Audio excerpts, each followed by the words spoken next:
Happy Thursday, everybody. I pray all is well. My name is Michael Gibson, and I'm talking about why I go to church.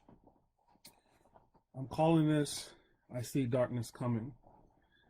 I tell you all the time that I draw inspiration from many, many different places, and I can tell you that if you live in the Northeast where I'm at, you had a trying time this week or yesterday. The hurricane, tropical storm, tornado, whatever you want to call that thing, kind of came rolling through, and it rolled through and it provided a significant amount of damage to the area that I live in.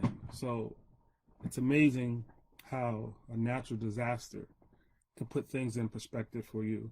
And I tell you that storm really put things in perspective for me. I saw some things, and some things kind of came in my heart that sometimes we can overlook. Sometimes we can forget how important the light is. And I want to say thank you to everyone. And I know I just kind of segue out of what I was talking about, because this is my 150th live stream on Why I Go to Church, and I never would have imagined that I would have been talking about why I go to church 150 times. And I'm grateful to God that He's allowed me to maintain my focus and maintain my vigor during this process. So I'm truly grateful to God for that. But getting back to what I was talking about, we had the storm that came through 2 days ago, and the storm came through, and it came through pretty fast. It was pretty fast. I mean, rains came, they were coming down pretty hard. The winds came, and then we lost power. We lost power around, I'll say about 9:15, and we were without power all day. And the reason why I chose this topic today, that I see darkness coming, is just like we lost power during the day, our power wasn't restored until the night.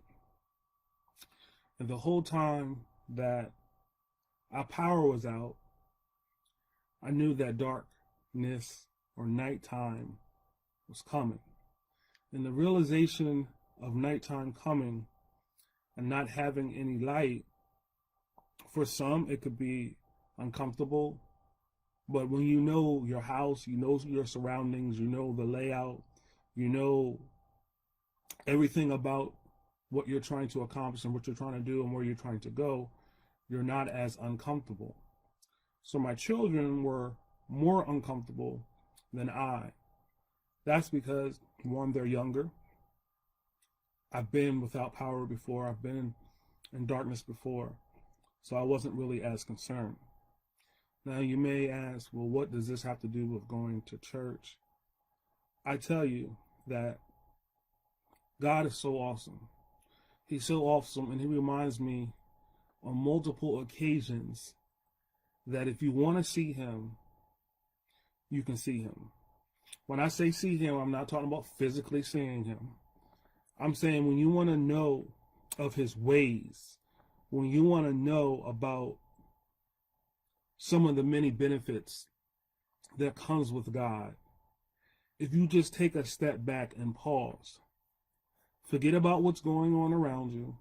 If you focus on what's going on around you, all you will ever see is what's going on around you.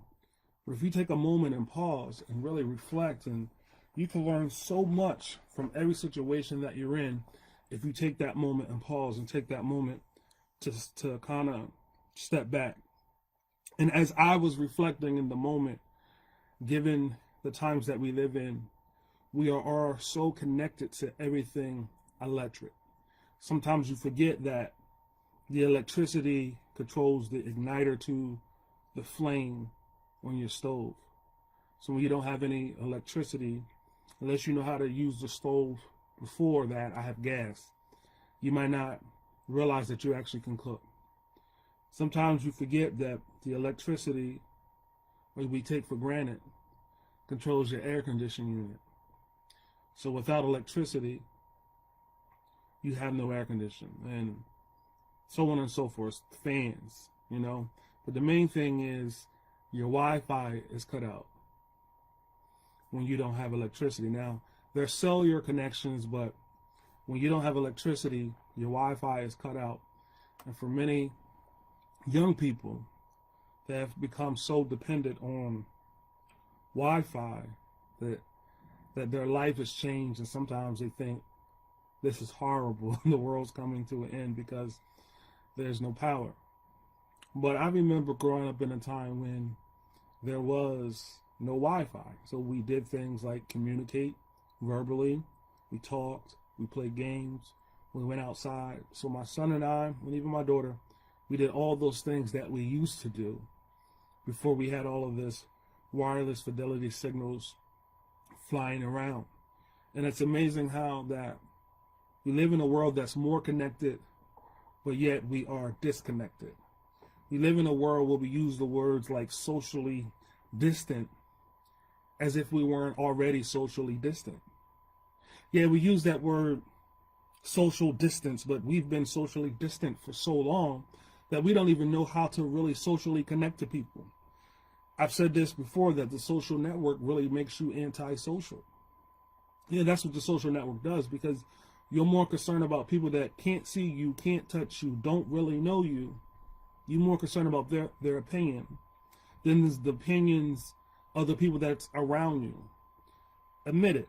We've been at the table, we've been in our homes, we've been out to dinner, and we've seen all parties connected on a device. I'm guilty of it. Sometimes I'm looking at stuff that I think is relevant. Sometimes it's the weather. Sometimes I'm looking up the menu. But we've all been in a position where we're at a table when you would think that we as a unit would be connected, but yet we're not connected. And many of us are physically present, but mentally we're gone. Yeah, mentally you're checked out. You can say something to somebody, but they're in a device like this. They have no idea what you're saying. So it's kind of funny that we use the word social distance and we're trying to keep 6 feet apart. But truth be told, we've been socially distant. We've been antisocial for so long. Yes, we've been socializing with people, but we've been socializing with people that really shouldn't have any weight or value in our life. Yeah, really shouldn't have the weight or the value in your life. So I wanted to talk about that I see darkness, and this came from me being without power basically for a day. And it was kind of funny because when we came home, it was hot in the house. Now, I'm grateful to God that the heat wasn't as high as it has been in the north, but we were without power, and you realize that, wow, this humidity is starting to creep up. So it was a little uncomfortable not having the air condition flowing. I could deal with it, but it was still not as comfortable as I was used to. And the reason why I chose this topic is because when I look at the world, I see darkness. I see darkness. I see it coming. I sense it. I feel it. It's all around. And sometimes it makes me just wonder, does anybody else see the darkness coming? See, physically, in the situation that I was in, I still had my phone so I could look at the clock, and I've been around long enough. I knew that the nighttime was coming. And I knew that when the nighttime would come, it would be difficult to see. So in order for me to be able to see, I needed to make preparation for the nighttime. I needed to prepare for the nighttime. Now, in my case, for me to prepare for the nighttime, I went and got my lanterns and my flashlights. I made sure that they had batteries because I wanted to be prepared for when the nighttime hit, because I had no idea when the power would be restored. No idea when the power would be restored, but I wanted to be in a position that I would be able to see. Because I knew the night was coming. Well, if we take that same thought process and move it from the natural to the spiritual. If you can see right now spiritually, you should sense that nighttime is coming.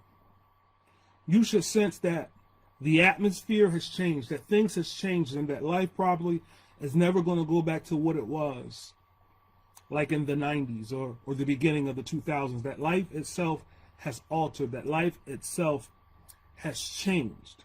And if you are not spiritually ready for this transition, you can find yourself in a position where the night comes and you don't have any light to see. The night is it's coming. Like, believe it or not, it's coming. Bishop, it's coming. It's coming. You don't have to accept it, but it's coming. And if you don't prepare, you're going to be left in the dark. You are going to be left in the dark. And why do I say that? The night is coming. Last week I read the scripture in Romans, how things would change, how things would be, how they gave themselves to get a God that they loved. That was after their heart. I might read that. I was going to go there, but let me just quick, as a recap, just read this real fast in Romans. Because this is why I say that the night is coming, not because I'm some Nostradamus or anything like that. I just know in my spirit, from what this word tells me and what I see, that I know that darkness is coming. So I'm going to read this verse again that I read from last week, or maybe 2 weeks ago. It's Romans chapter 1, and it's verse 25. It said, no, I'm going to go to 1, chapter 1, verse 24. It says, wherefore God also gave them up to uncleanness through the lust of their own hearts, to dishonor their own bodies between themselves, who changed the truth of God into a lie, and worshipped and served the creature more than the Creator, and who is blessed forever. Amen. For this cause God gave them up unto vile affections. I'm going to just stop right there.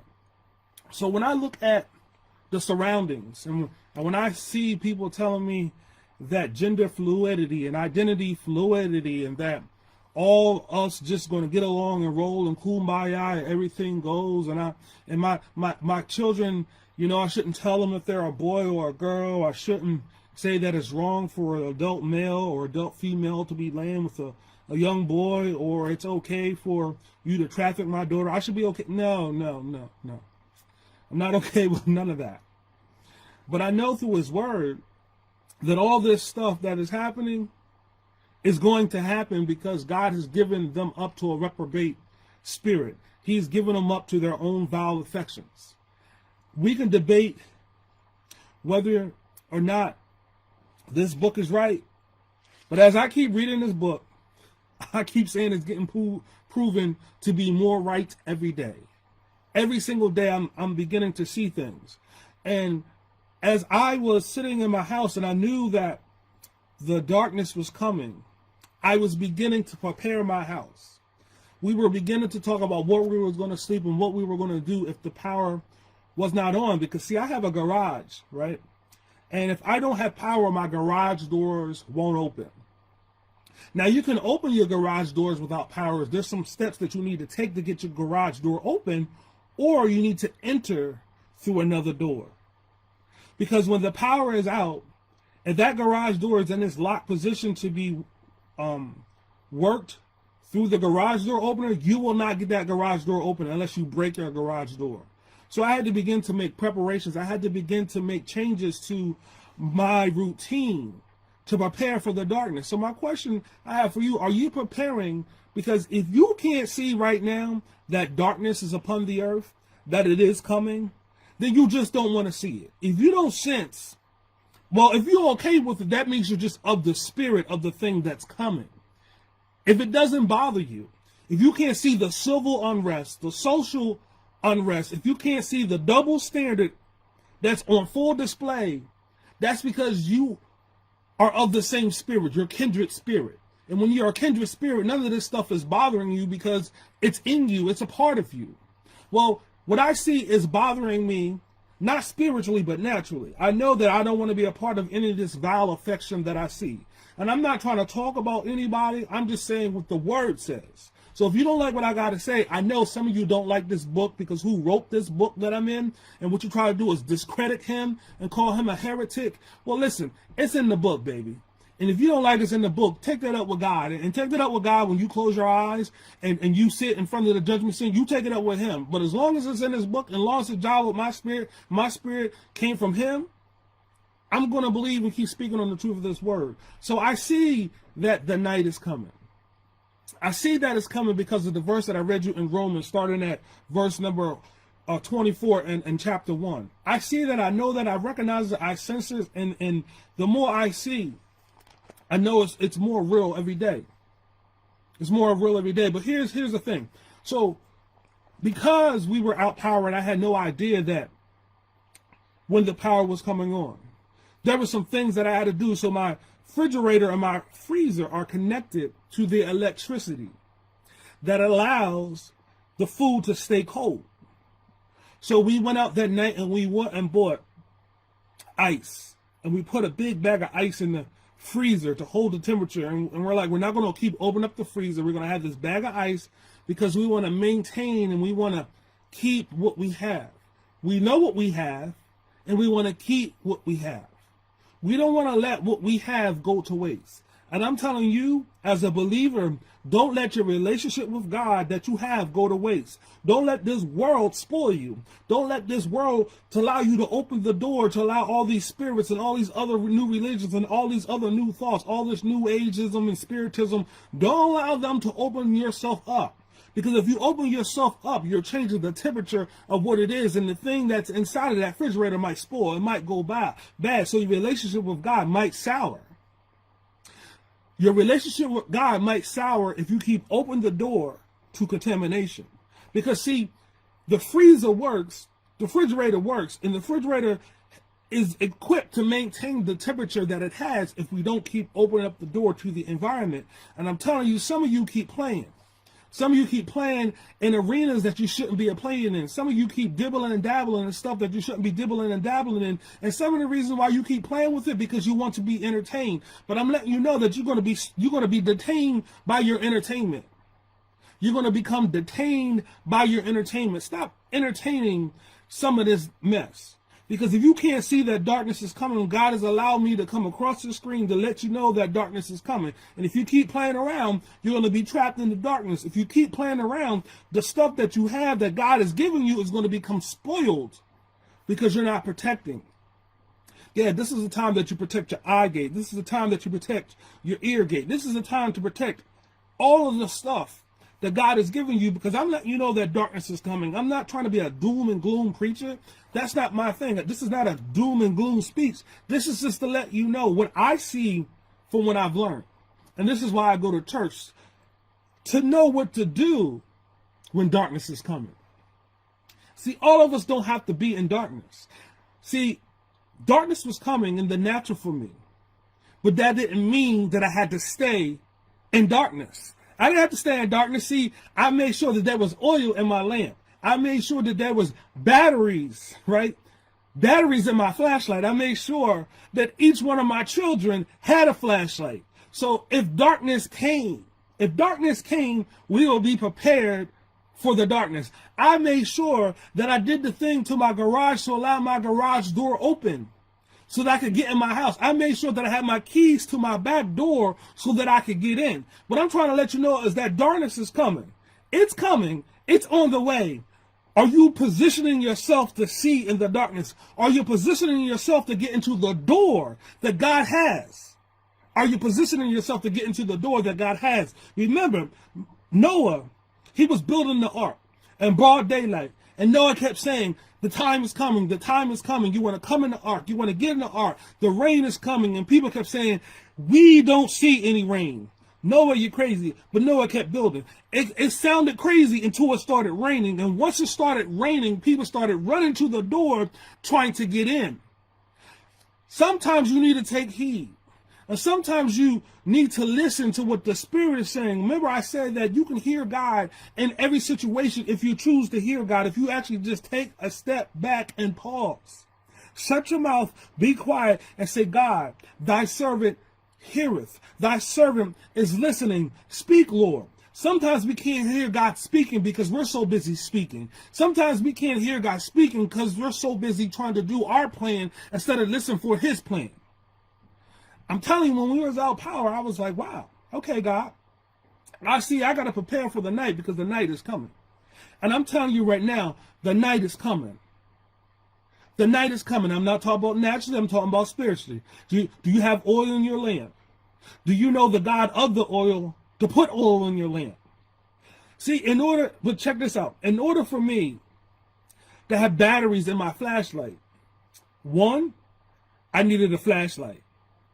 Two, I needed batteries. You needed both of those things. Now, because I know that sometimes the power go out and sometimes I do things where I need a flashlight, I own a flashlight, and I already have batteries. Yes, I own a flashlight and I already have batteries. I'm letting you know that darkness is coming. But do you know the place where you can get oil? Do you know a place where you can get oil? And do you know how to become a light? See, you have to know the place where you can get oil, and you got to know how to become a light. See, knowing that darkness is coming and not having a flashlight still leaves you in a predicament of being in the dark. Either you need to have a flashlight or you need a generator. But you need a generator that still has gasoline in it. The generator don't work without gasoline, so you still need the oil. Yeah, you still need the oil. You still need something to power up the thing. So you might say, well, Michael, what does this got doing with going to church? It has everything to do with going to church. Because if you can't look out across the land and see that something is happening spiritually, yeah, naturally something has happened, but you know the tension, as they say, is so thick you could cut it with a knife. If you can't feel that tension, if you can't feel people beginning to draw sides, either they stand for justice or they stand for injustice, either they're standing for the truth or they're standing for accompanying themselves and aligning themselves with people to make themselves feel more comfortable about their not being truthful. You can see it every day, especially if you go online, if you're on social media, you can see it every day because you have friends that will comment on your posts and talk about how it is. But when you talk about the truth of what's going on in plain sight and some of this injustice, they're silent. It's cricket. You mum's the word. You don't hear them saying anything, even though you know that I posted a video just yesterday about going fishing and I got 1,000 likes. Then I post a video about that my life is important, that my life is valuable, and I get 0 likes. You're the same friends. You're the same people. You're in my news feed. I don't have to reset the algorithm because I get your stuff every day, so it's not like I don't like your posts again. So my posts are showing up in your feed, but we know that you choose to ignore it. So we can be honest with ourselves and say that this is happening. And I thought about all of this because I knew that night was coming. And because I knew that night was coming, I began to get prepared, but I wasn't worried because, see, I know my house. So even if I didn't have power, I know where things are in my house. I began to clear out the walkway because the night was coming. I wanted to make sure that everything that might have been in the path of me being able to walk securely through my house, I made sure that I moved it. Yes, because not all the time is my house kept to a position where a shoe might get in the hallway sometimes because where we actually put our shoes at next to our staircase. But I made sure that there was no shoes in the way, because if there were shoes in the way, I could accidentally step on a shoe in the dark and twist my ankle. Then that would impede my progress to begin able to walk. I knew that there was food that I had stored in my freezer, so I went and got ice so I could pack the freezer with ice to maintain the temperature. So what does this got to do with spiritually? I'm letting you know that Romans chapter 1 is happening. It's going on every single day. It's happening. If you don't know what's going on, then you need to become informed. Now, they say if you read the news, you're misinformed. And if you don't watch the news, you're uninformed. So you got to get God to allow you to have spiritual eyes, to ask him to open up the eyes of your understanding. But the reason why I go to church is for this reason. So we're going to go to John chapter 9, verse number 4. It says, I must work the works of him that sent me while it is day. The night cometh when no man can work. And as long as I am in the world, I am the light of the world. But did you listen to that scripture? First, it's John chapter 9, verse number 4. I must work the works of him that sent me while it is day. The night cometh when no man can work. As long as I'm in the world, I am the light of the world. As long as he's in the world, he is the light of the world. As long as God's people are in the world, we are still the light of the world. So even though we see darkness approaching, we're not to let our heart be troubled. Yes, perilous times, precious times, pressure times, those things are going to happen. It's going to happen because it's predicted in this Bible. It's going to happen, but you don't have to be worried, right? Because we know that this earth is not our home, and no one wants to leave this earth sooner than they have to leave this earth. But you must understand that there comes a time when no man can work. And I'm letting you know that darkness is approaching. And like I said, if you choose not to see it, then you choose not to see it. But I still got to say that it's coming. I'm not telling you to be fearful. But the word even says there comes a time when no man can work. And listen, there's going to come a time where the enemy has an opportunity to wear out the saints. And he said there will be a falling away. And that people's hearts would fail them because of the conditions that they see. And I want you to understand that because these things are coming, you got to be mentally prepared and spiritually prepared to be able to fight. Because the weapons of our warfare are not carnal, but they're mighty through God for the pulling down of strongholds. We're not fighting with this anymore, but we're fighting on our knees. We're fighting with our mouth and speaking and having our spirit open up to hear from God. I know people are being attacked in their dreams. I know that this stuff is happening every day. I know it is. You might not want to admit it, but it's happening. And I'm letting you know there's coming a season when no man can work. In John chapter 9, verse number 4, I must work the works of him that sent me. So children of God, I need for you to make sure that there is oil in your lamp. I need to make sure that you know how to be a light and that your light is on, because when the lights go off, the lights go off. You need to know who your Redeemer is now. You need to make sure that you maintain the same level of relationship with God before all this foolishness gets worse. Because if you keep opening up your refrigerator, the food that you have inside of your freezer or your refrigerator will become spoiled if you keep opening it up to the outside environment with all these other spirits. Don't open yourself up to all. Listen, if you called on Jesus and he saved you, keep calling on Jesus. Call on the God that's worked for you. If your God is there, you can try mine.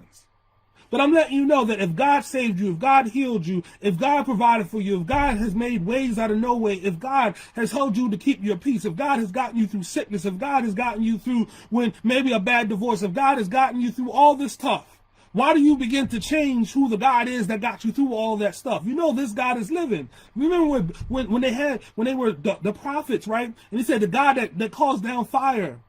He's the one that's real God. So the false prophets, they were trying to get the sacrifice burned. And they was doing all this stuff, and Elijah was sitting down, was like, well, is your God sleeping? But then when Elijah came, he said, put water on my altar. And then the fire still consumed everything. If God has been consuming the things in your life, you know that your God is real. You know that God is consuming fire. You know that God can do all these things. So why would you change God when you see that the hour, that night is coming, is getting close? Don't make sense to me that you will switch up now. And let me take you to another verse. I'm taking you to John 14 and 6. John 14 and 6.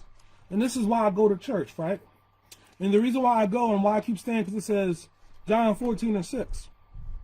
Jesus saith unto him, I am the way, the truth, and the life. No man cometh unto the Father but by me. I don't know any other way to get to God except through his son. Personally, I don't know any other way. And while I still have the ability to see and comprehend and acknowledge that he is, I'm going to keep seeking after him. I'm not going to allow somebody to put another God up before him. Because I know that he is God. And I know that he is the way. And I know he's the one that's been answering me. I know that he's the one that's been by my side. I know he is the one that when I go inside of his word and when I wonder and when I get worried and I go read it, Jeremiah 29:11, I know the thoughts that are plans that I have for you, the thoughts that are peace and good, to give you a hope in the future, to give you expected end. I know with Joshua 1 and 8, if I study this book of the law and I keep it before my eyes day and night, then I can make my ways prosperous and have good success. I know John 10 and 10 that the thief comes to steal, but he has come come that I may have life and that I may have it more abundantly. I know what Philippians 4 and 6 and 9, they say, think of those things that are lovely, just, pure, and of a good report. Then the peace of God that surpasses all your understanding should guard your hearts and minds.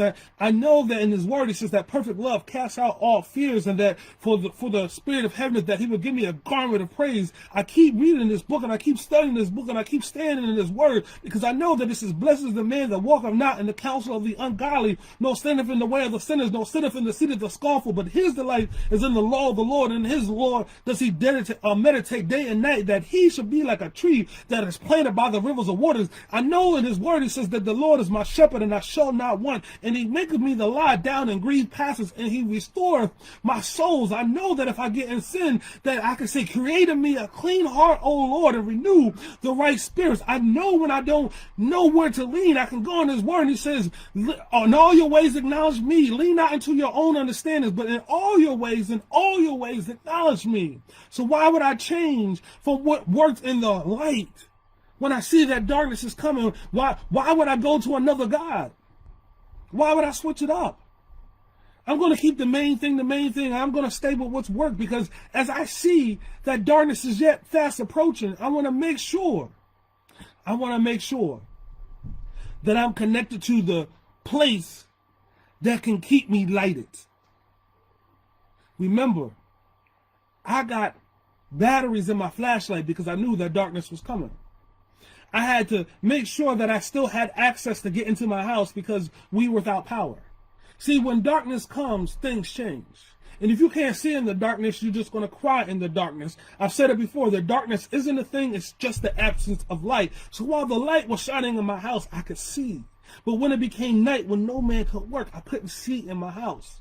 It wasn't because the house has changed, there just was no light in the house. It's not that we're still not humans, it's just no light in the people. It's because they don't understand that Jesus is the way.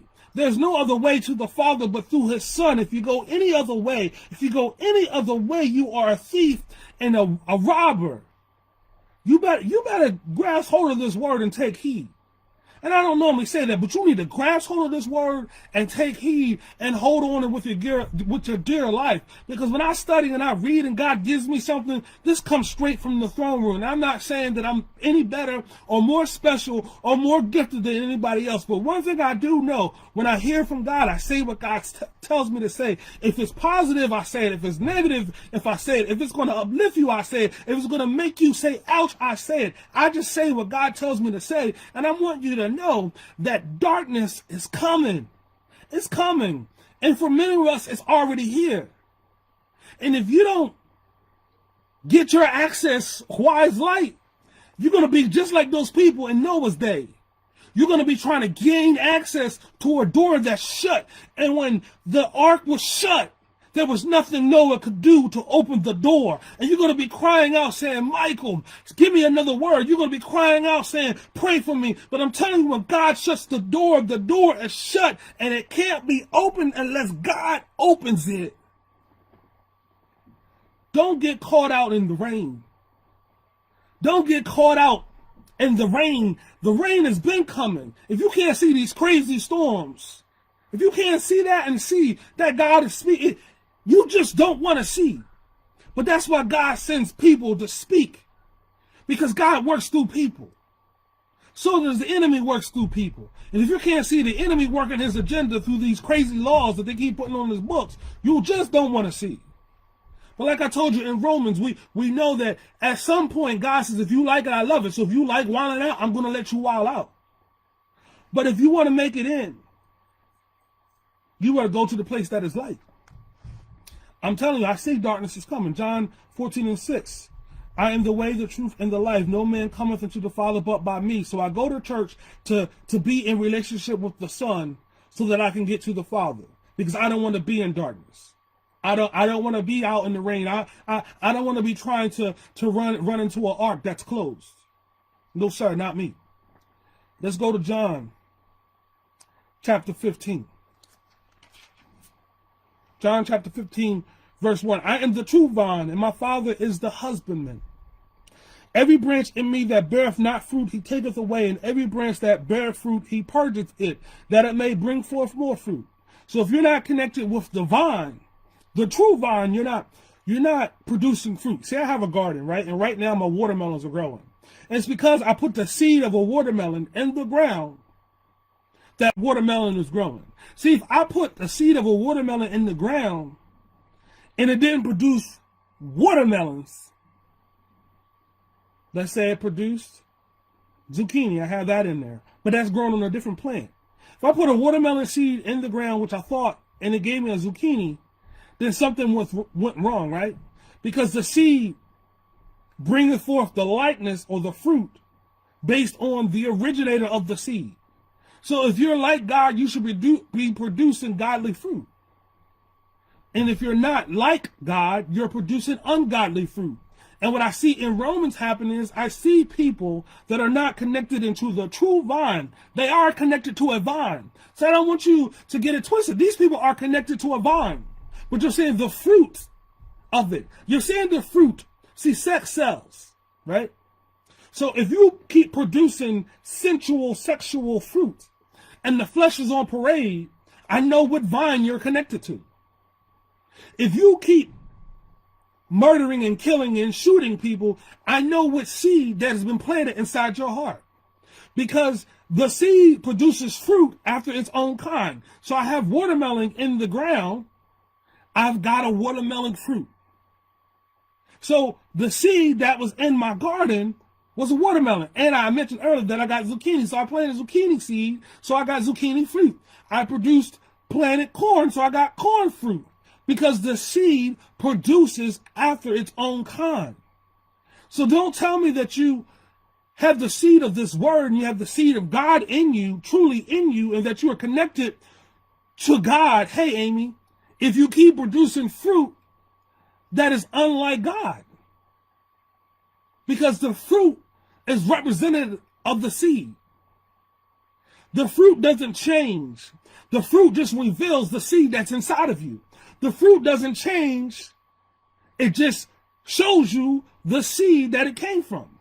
So if you're producing an ungodly seed, an unholy seed, that just means that somewhere inside of you, that seed is inside of you.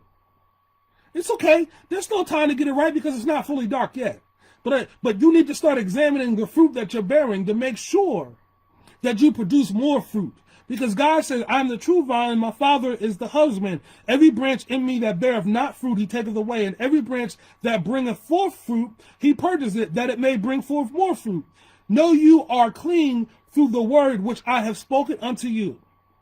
Now you are clean through the word which I have spoken unto you. Abide in me, and I in you, as the branch cannot bear fruit of itself, except it abide in the vine. No more can you except ye abide in me. Meaning that if I take my watermelon plant that's growing, if I cut that vine, that watermelon ceases to have life and it'll start to die off because it's not connected to the vine. So if you're not connected with God, you may have been connected with God. But if along the way you have allowed these new things in the environment to try to get inside of you, you are severing the connection between God. And I want to encourage you, don't sever your connection, because if you sever your connection, you don't have any life. I am the vine, you are the branches. He that abideth in me, and I in him, the same bringeth forth much fruit. For without me, you can do nothing. Without God, you can do nothing. Verse 5, John chapter 15. I am the vine, you are the branches. What he's doing is he's setting forth an order. He's letting you know that he's God, you're not God. Right? He's the source, you're drawing from the source. You're not the source, you're drawing from the source. God is your source. You're not the source. So even though you're gifted, even though you got talents, even though you got all these many things that God has given you with, you're still not the source of it. So you can sing with the best of them. You can draw with the best of them. You can play better than Stevie Wonder. You can dance better than Michael Jackson. You can write like Andre Couch. You can sing better than Marvin Winans. You got a group better than Commission. You're better than whomever. That gift still comes from God. Don't get it twisted. And what happens is sometimes we take our gifts and we exalt ourselves above God and think that because I'm gifted, that I am God and that men should worship me. God is setting the order right now that he's the vine, right? Verse number 6, if a man abide not in me, he is cast forth as a branch and is withered, and men gather them and cast them into the fire, and they are burnt. Whew. When you're not connected to the branch, men gather them away and cast them to the fire. Wow. Wow. Verse number 7, if you abide in me and my words abide in you, you shall ask what you will, and it shall be done unto you. Herein is my Father glorified, that you bear much fruit, so shall you be my disciples. Disciplined learners. Disciplined learners. So I go to church because I want to be disciplined in my learning about my Father. Because if I'm not disciplined in learning about my Father, and I'm disconnected, the previous verse says, men shall gather me up and toss me in the fire. Verse 9, as the Father has loved me, so have I loved you. Continue in my love. If you keep my commandments, you shall abide in my love, even as I have kept my Father's commandment that abide in his love. These things have I spoken unto you, that my joy might remain in you, and that your joy might be full. This is my commandment, that you love one another as I have loved you. Greater love have no man than that a man lay down his life for his friends. Ye are my friends if you do whatsoever I command you.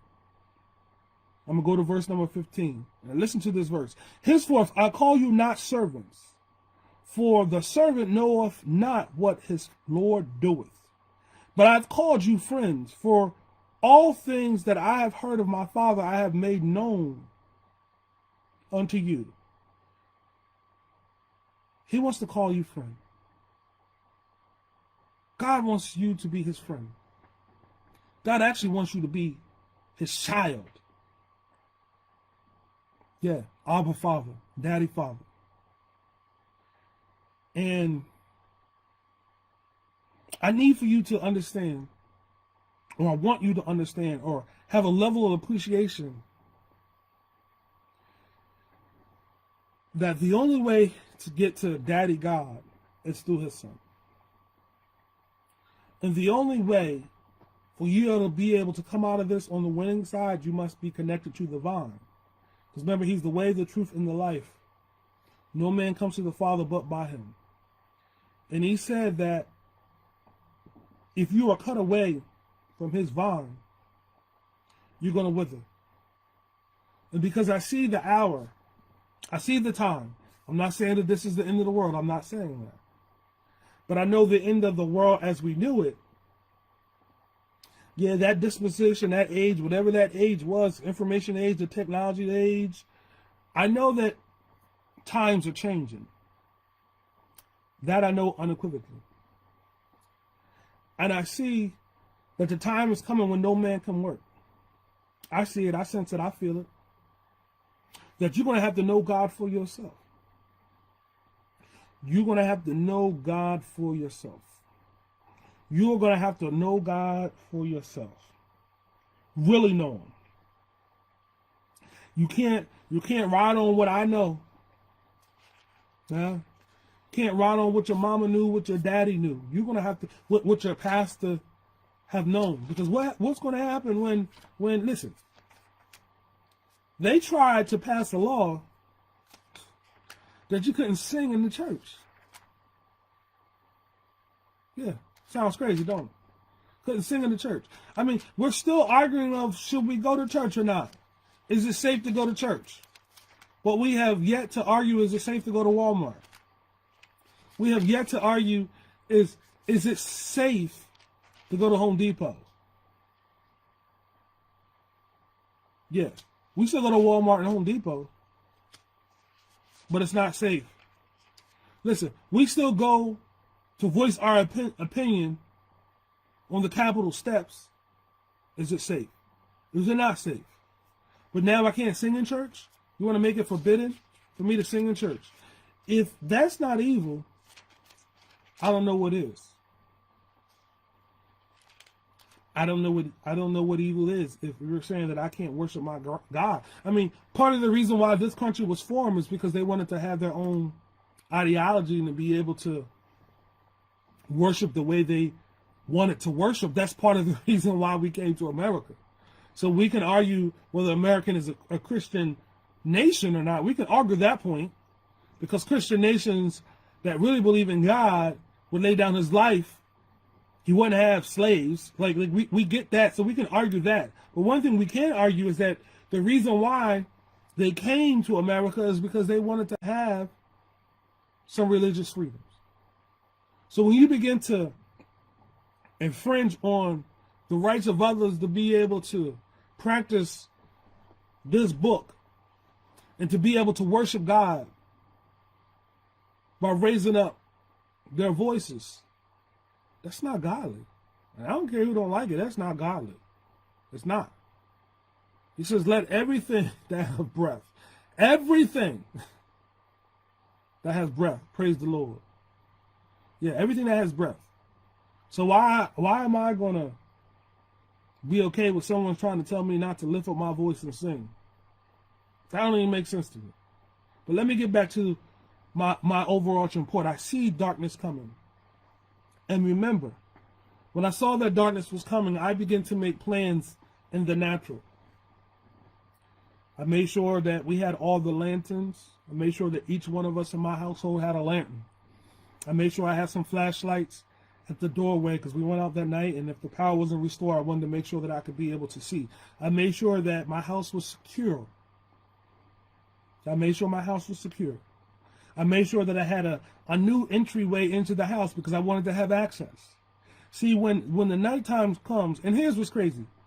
When I rode in my neighborhood, you don't realize how dark your neighborhood is until there's no street lights. When there's no street lights, you begin to see, wow, it is pitch black out here. Pitch black. Pitch black. I mean, it was dark as, like, you know how they say it's pitch black, dark as night? Oh, it was dark as night. But I do know that darkness isn't a thing. It's just the absence of the light. It is a thing, but it's a thing that has no light. Yeah. Because the level of darkness is the same level of darkness probably that it's always been. But because I've always had lights, that level of darkness didn't affect me. So the level of darkness is probably the same, like if you took a foot candle and you actually measured the blackness that was outside the other night, it's probably the same level of blackness, darkness that it's always been. It's just, I didn't have any light. Where am I going? The level of darkness that we see in the world is probably the same level, but maybe some of us believers are not standing up and shining our light the way we used to shine it, because we're on the fence. Yeah, we're on the fence. We don't know if I believe God. I don't have that same vigor. I'm getting tired. I was getting tired. This is not the time to get tired. No, sir. This is not the time to get tired. This is not the time to get wishy-washy. This is not the time to turn back. Hear me when I tell you, this is not the time to turn back. This is not the time to get wishy-washy. It's not the time. It's not the time. It's not the time. Listen, Matthew 5, verse number 13. Verse number 13. It says, ye are the salt of the earth. But if the salt have lost his Savior, wherewith shall it be salted? It is therefore good for nothing, but to be cast out and to be trodden under foot of men. So what it was saying is this. If the salt has lost its ability to preserve, the salt was used to preserve meat, what good is it? What good is it? Now here's what's interesting. So I did a little Google search. And I was like, well, how much salt is needed? How much salt is needed to like season a pound of beef? And a pound of beef is like 453.6 grams of meat. you need 326 milligrams. So to put it in terms of milligrams to milligrams, so 453,000 milligrams of meat, you only need 326 milligrams of salt. So there don't have to be a lot of believers to save a whole lot of people, to preserve a whole lot of stuff. So salt is that powerful. So 326 milligrams can season 453,000 milligrams of meat. So that little bit of salt could do a lot. We gotta make sure that we don't lose our salt. Because darkness is just the absence of light. And I know that sin is on the rise because people are falling away and people are turning away. But hold on, don't give up. Don't give up. Do not give up. Verse number 14, ye are the light of the world. A city that is set on a hill cannot be hid. Neither do men light a candle and put it under a bushel. If you put a candle underneath a bushel, you can't see the light. But on a candlestick, and it giveth light unto all that are in the house. So if you had light, and let's just say this is a flashlight, and I put it under, you can't see the light shining. But if I take it out, put it on a candlestick, or let my flashlight go up, it lights all the house. So like the darkness was coming in my house, if I put my flashlight and put a blanket on it, it serves no purpose. But the word says that it giveth light to all that are in the house. So everybody in my house that had access to a flashlight could see. Yeah, everybody that had access to a flashlight could see. Everybody that spiritually is connected to God should be able to see in this dark world. But those who are not connected to the vine can't see. And God is like, if you like it, I love it. I'm going to let you have that Romans 24, 25, 26 moment. I think it goes down to like 28, 29. You're going to keep having that moment. Matthew 5:16 states, let your light so shine before men that they may see your good works and glorify your Father which is in heaven. If you don't get anything else out of this message, that's what I want you to get out of this message. Matthew 5:16, let your light so shine that they may see your good works and glorify your Father which is in heaven. I go to church because I see darkness coming. I see it coming. I go to church because the tension can be cut with a knife. People that I thought were my friends, you begin to see they just associates. Yeah, we know they're associates, but sometimes the social network keep allowing us to mistake likes and thumbs ups for substance. Yeah, there's many people that come on my video, they don't even watch my video, but because they are my friend, they come on my video and they're hearted up. I get all these hearts. It's not because they're watching, they just want to support. They have no idea what I'm talking about. And sometimes when you turn on the video, you'll see all these hearts, and you're not even really talking about anything. Because these people really, their intentions are well. Their intentions are well, and because they care about you, they're liking your video. So if you want to like my video now, you can like the video, you can thumbs up the video, you can share the video. The point I'm making is many times people come on a video and just do thumbs up and hearts. They're tapping the screen, but they're not really listening. I share videos all the time that I don't really listen to. I just share it because I want to support. But this is a season where you can't mistake a share, a heart, a thumbs up, a like as a real friendship. Bishop, don't mistake a like, a share, a thumbs up, a heart for a real friendship. What this season has shown me is that people are selective with how far they are willing to go with you. They are willing to go with you as long as it fits and what's best for them.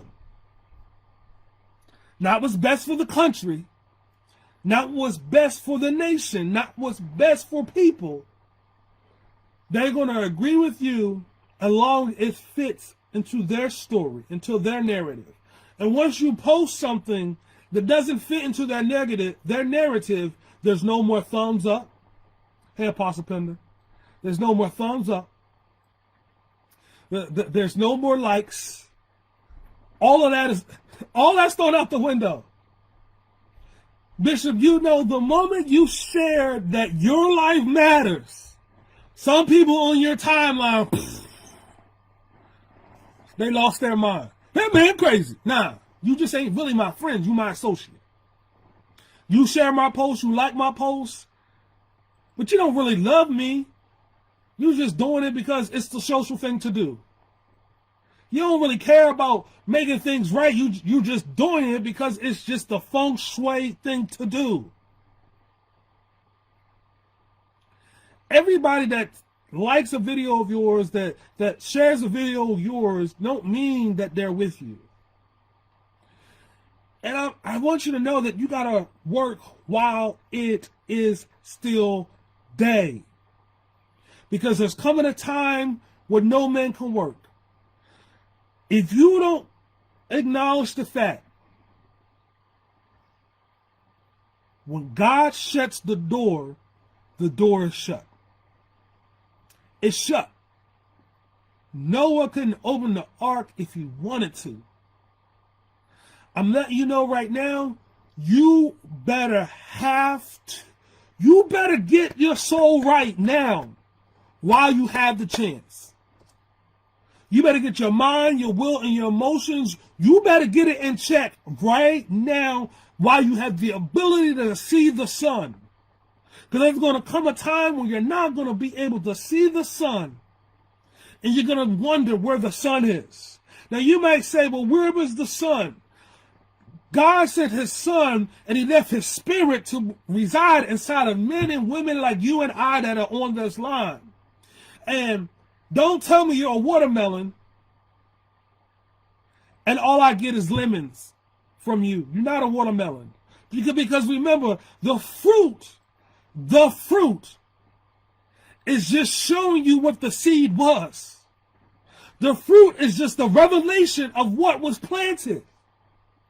And the fruit that I see on some of you, on some of your not sharing, not thumbs up, not commenting, is showing me the seed that is in your heart. So you think by not commenting that you're not revealing yourself. You're not commenting, it's just confirmation on what's inside of you. The seed is revealing itself ever more by your lack of engagement. See, you thought that you were saving yourself saying that if I don't speak on this issue, then they won't think anything about me. Your silence is speaking more than your speaking was ever speaking. If that makes sense. Your silence, your absence, your lack of responsiveness speaks volumes. It's letting me know the seed that was inside of you the whole time. See, you were painting your lemon green, trying to tell me it was a watermelon. I'm like, this is kind of small to be a watermelon. And you kept saying, no, that's a watermelon. You painted it green. I'm like, this is kind of small to be a watermelon. No, this is. But now I'm beginning to see the bitterness that you really are. I'm beginning to see the juice flow out of you. I'm beginning to taste what you really are, and what you really are is not a child of God.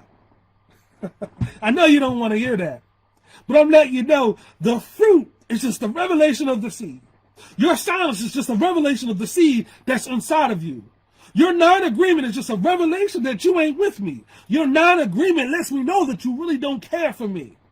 Because if you care for me, you would be concerned about all of these godly things that I'm talking about. This is why I go to church, because I know darkness is coming.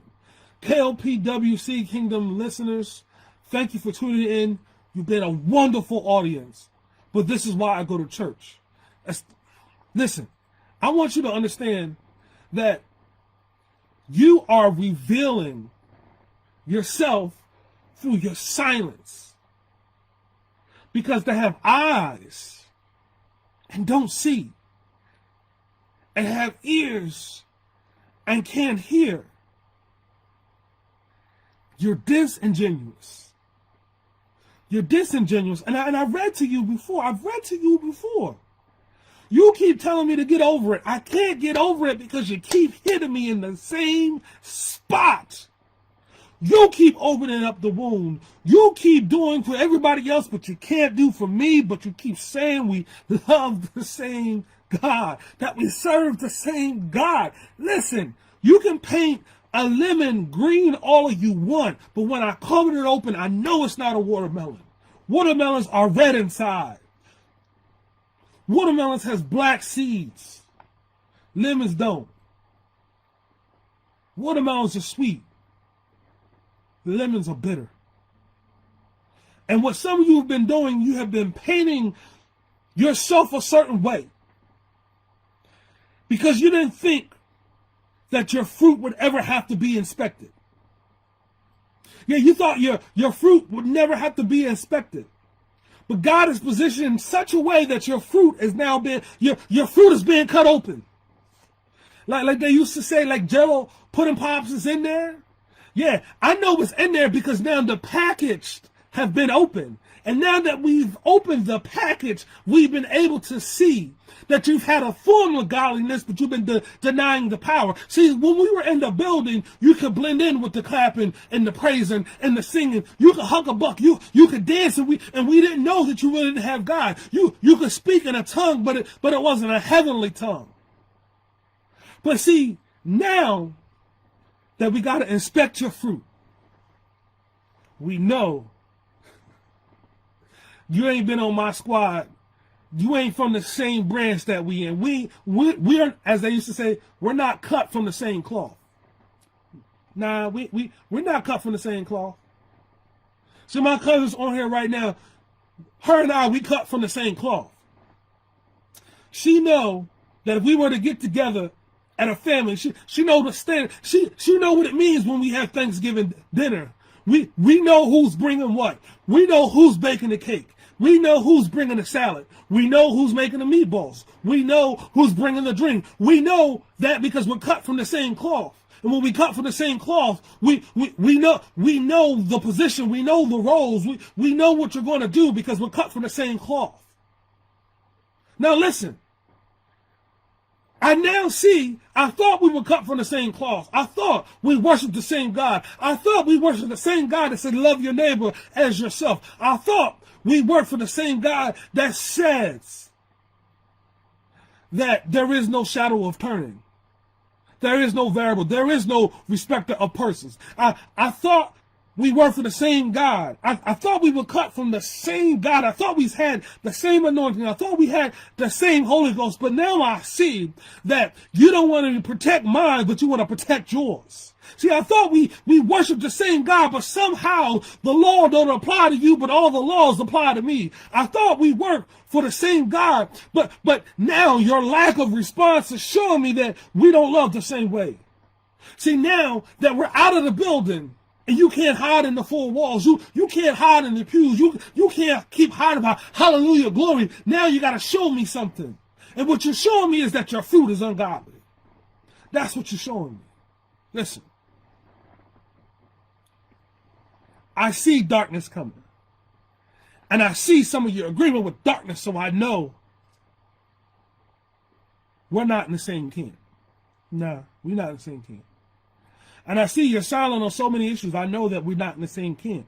So you thought that your silence was protecting you. Now your silence is speaking louder more than ever before. Your lack of, listen, when you're in a relationship, right? And you're trying to get married, and that person never pops the question, never gives a ring, and never sets a date, you would say you're not serious because your lack of commitment. Your non-committalness, and I don't even know if that's a word, but it sounds good. Your lack of being committed And making a decision lets me know that you ain't really with me. Because when you really with somebody, boom, you make a commitment. Tanya, will the real church please stand up? Amen. And let me say this in closing. Just because you say you believe in God, don't mean you're a godly person. And just because you go to the building and pray every day, don't mean you with God. Remember Judas was a disciple. Judas was a disciple. Listen, Malcolm X was killed by his own people. Yeah. So just because you look like me, don't mean you with me. And just because you in my circle, don't mean you in my camp. Yeah, you're not part of my camp. Just because you in my circle don't make you part of my camp. Don't make you part of my camp. So just because you show up to my aunt's house for Christmas and Thanksgiving, don't make you part of the family. Don't make you part of the family. You're just an invited guest. And what I've learned, some of y'all have been showing up to the table uninvited. And I know it sounds harsh, but I just had to say it. So in closing, this is what I want to say.